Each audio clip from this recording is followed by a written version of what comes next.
because self-esteem is the cornerstone of mental health. Low self-esteem underlies the majority of mental health problems.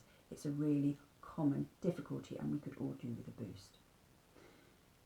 So the first tip, low self-esteem is maintained by a kind of a self-critical train of thought or voice in our minds, often referred to as the internal critic. So the first step is to become aware of this train of thought. Think of it as a voice, a separate voice that you're monitoring. Monitor how it criticises you, how it highlights all of your failings. With time, this will enable you to distance yourself from it and begin to consider alternative ways of thinking about things. Which brings me on to my second tip, which is to develop this alternate train of thought, this kind, nurturing, supportive train of thought, often called a healthy adult.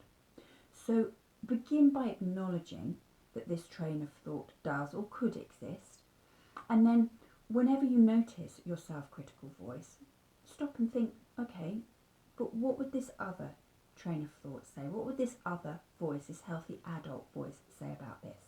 And over time, that will strengthen that part of your mind, which will ultimately boost your self-esteem.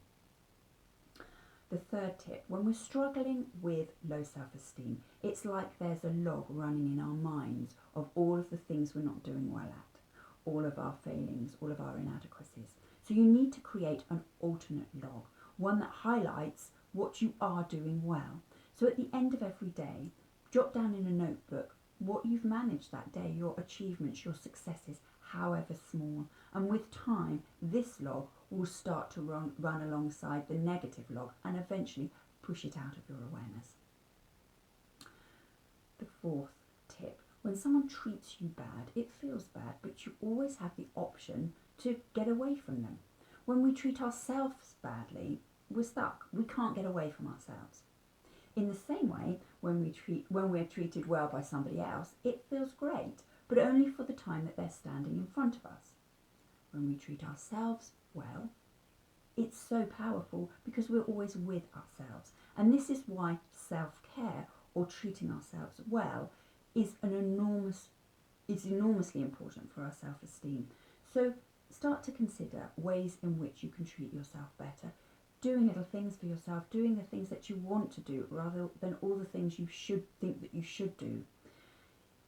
Try and talk to yourself kindly. And over time, this will start to boost your self-esteem. Finally, the fifth tip is to try and identify the origins of your self-esteem, of your low self-esteem. These usually lie in childhood and can be linked to a significant adult, a caregiver, a mother, a father. If you can identify where your low self-esteem comes from, you can tether it to its origins, tether it to the past, which will limit its impact on your day-to-day. It will stop it interfering so much on what is going on now.